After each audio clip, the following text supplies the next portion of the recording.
decision, California has led the nation in protecting reproductive freedom. But even with those protections, gaps in access to care still remain. The reality is simple. We already have a workforce that is trained, qualified, and ready to provide this care, but they are restricted in their ability to do so. Nurse practitioners, certified nurse midwives, and physician assistants, also known as advanced practice clinicians or APCs, receive extensive education and training. They are already safely providing a range of reproductive health care services in California today. They've demonstrated their competency and training, but state law has not kept up.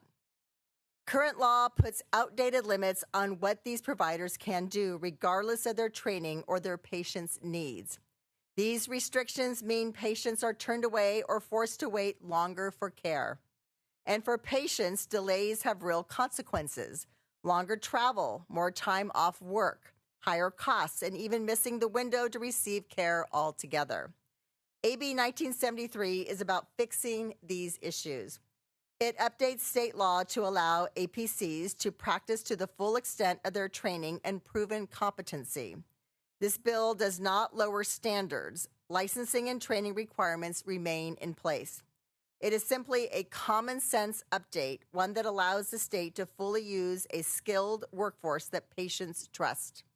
At a time when access to health care is under pressure nationwide, we should be removing barriers, not maintaining outdated ones.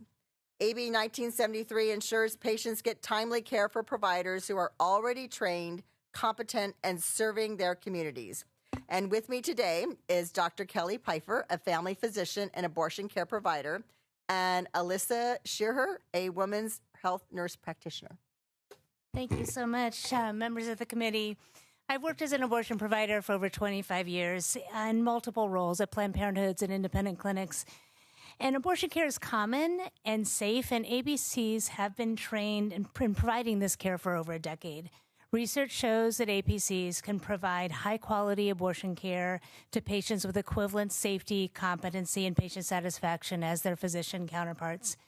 APCs are a critical part of California's network. I've trained dozens of APCs over the years, and I have found them without exception to be conscientious, knowledgeable, skilled, thorough, and kind. In fact, in the clinics that I run in other states, APCs routinely receive rave patient reviews for their attention to detail and their ability to take time to listen. I've trained clinicians in procedural abortion for as long as I've been a doctor, and what I can tell you is that what matters most in training is not the letters behind your name, but attention to detail, willingness to follow best practice and evidence, repetition, and respect for patients. And when I attend national conferences, I meet APCs in other states who routinely do procedural abortions as proposed in this bill, and I'm always shocked that California is so behind the times. So the current restrictions create artificial limits, and these are not based in science, and I really encourage you to support this bill. Thank you. Thank you. Hello, my name is Alyssa Shearer. I have been a nurse practitioner and an abortion provider for, I actually just did the math, 12 years. I'm here to testify on behalf of Bill AB 1973. I live in Turlock. Committee met early on this. Nice to see you. Where I serve my community through a independent women's health clinic where I provide family planning, abortion, and general prenatal care. I felt called to act in a community where there's an obvious need for reproductive health care and services. Parts of the South Central Valley, as you may or may not know, have very high maternal and infant mortality rates and pregnancy-related complications. The region has significantly fewer physicians per capita than the state average. You guys should see the Sutter ads to try and get providers to come there. Because of the lack of providers, many residents have to travel long distances for prenatal care, labor and delivery services, or specialized reproductive care like abortions. At the same time, access to midwifery care and early pregnancy services are limited across large portions of the region, and I'm really honored to provide this care in my community there. I know firsthand how restrictions to abortion care impact pregnant people and how it delays necessary and humane care. I started my career in Ohio, where as a patient and a provider, I was forced to carry a wanted but non-viable pregnancy for 4 weeks because of restrictive abortion laws in Ohio. My pregnancy was no longer growing, but I was unable to get the care that I needed when I needed it because there was still cardiac activity or a heartbeat. The procedure for early pregnancy loss and abortion is the same, and in the end, my care was delayed for an agonizing 4 weeks. and I had to get 2 physicians to sign off that there was no cardiac activity before I could get an abortion. So I knew that this pregnancy was not going to result in a child, and I had to carry it for 4 weeks with this knowledge because abortion had a restriction. Moving to Turlock, I'm so grateful for the protections and freedoms that California has for both patients and providers. I have a master's degree in nursing, a doctorate in nursing practice, and I have over 15 years providing reproductive and women's health care and more than 12 as a certified nurse practitioner. I'm trained in both medication and procedural abortion care, and I'm really passionate about providing compassionate, evidence-based, patient-centered care. I was surprised to learn when I got here that California law restricted my ability to care for pregnant patients who miscarry or terminate early in pregnancy. This means I have to turn patients away who were even just a few days past a gestational cutoff imposed by a law rather than science, even though I'm available, able to care for these patients, and competent clinically. If you could wrap up, that'd be great. Yeah. Thanks. AB 1973 updates California laws to better align with my education, training, clinical competence, skills, and experience. I know how it feels when care is delayed, and AB 1973 would improve preparedness in the face of ongoing threats to abortion by increasing capacity in California. Thank you very much. Thank you very much. Any additional witnesses in support? Folks who want to add on in support of the bill? Good morning. Angela Pontus on behalf of Planned Parenthood Affiliates of California as a co-sponsor. Thank you. Good morning. Martin Radosevich on behalf of Reproductive Freedom for All California, co-sponsor as well. Thank you.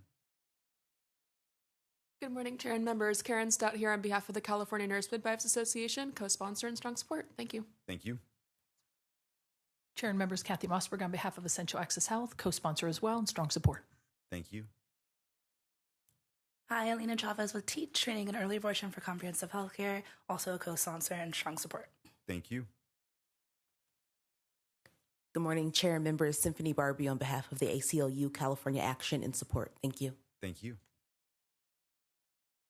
Good morning, Kimberly Robinson with Black Women for Wellness Action Project, also a co-sponsor and in strong support. Thank you. Any primary witnesses in opposition to the bill? Come on up. You've got 2 minutes.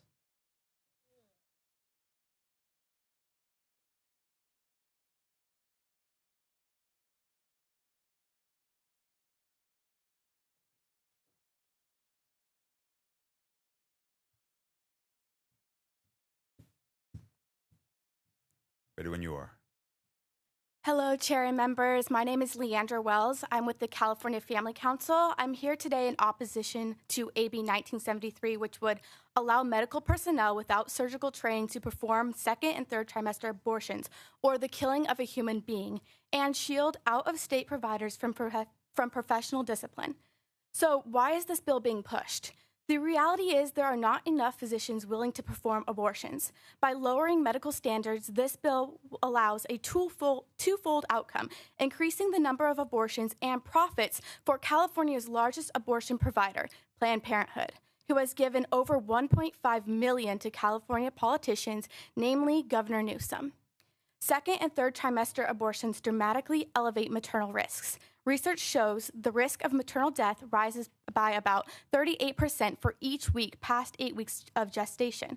While the overall death rate is roughly 0.7 per 100,000 procedures, it increases to 6.7 per 100,000 for late-term abortions, nearly 10 times higher. The risk continues to climb as gestation progresses. Authorizing non-physicians to perform these high-risk procedures puts California women in harm's way. At 14 weeks pregnant, my baby boy was already fully formed. He had arms and legs, and he loved to somersault and suck his thumb. This is the stage of development we are talking about. Babies can feel pain as early as 10 to 14 weeks, yet AB 1973 expands procedures like D&E, which involves dismembering the unborn child. This is the primary method for late-term abortions. Other methods like induction abortions also carry serious risks, including uterine rupture and hemorrhage. Additionally, while every other doctor is held to professional standards, AB 1973 blocks discipline for providers penalized in other states. No other field of medicine is given that kind of immunity. For these reasons, we respectfully urge a no vote for AB 1973. Thank you. Thank you. Any additional witnesses in opposition to the bill?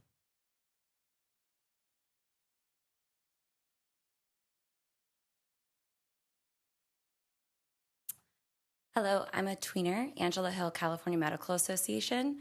We strongly support access to abortion care. I just want to note for the committee that we are in conversations with the author's office and are just seeking to address some amendments related to continuity of care. Thank you very much. Thank you. Bring it back to colleagues for any questions or comments. Assemblymember Aarons. Thank you. I just want to thank the author and thank the member from Santa Cruz for presenting on her behalf. And just wanted to, before we vote, point out the disturbing inaccuracy of the opposition.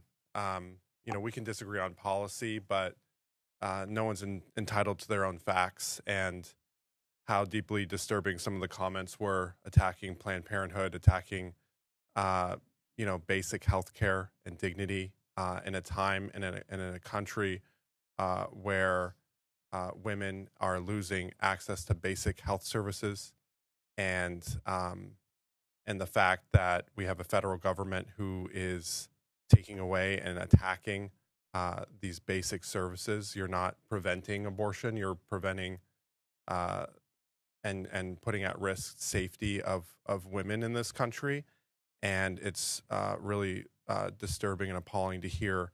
There was nothing respectful about that opposition, because they were making up their own facts. And so I'm proud to support this bill, and I think we need to start correcting the record when we hear inaccurate statements like that. Thank you, Mr. Chair. Thank you. Any additional comments from colleagues on the committee? Seeing none, Assemblymember Pellerin, would you like to close? On behalf of Assemblymember Aguiar-Curry, I respectfully ask for your aye vote. Thank you. And just want to confirm that on behalf of the Majority Leader, are you accepting the amendments? Yes. Yes. Answer. Yes, we are. The right answer. And if I could also add, I would love to be added as a co-author as well. Absolutely. We'll make sure that the Majority Leader gets that message.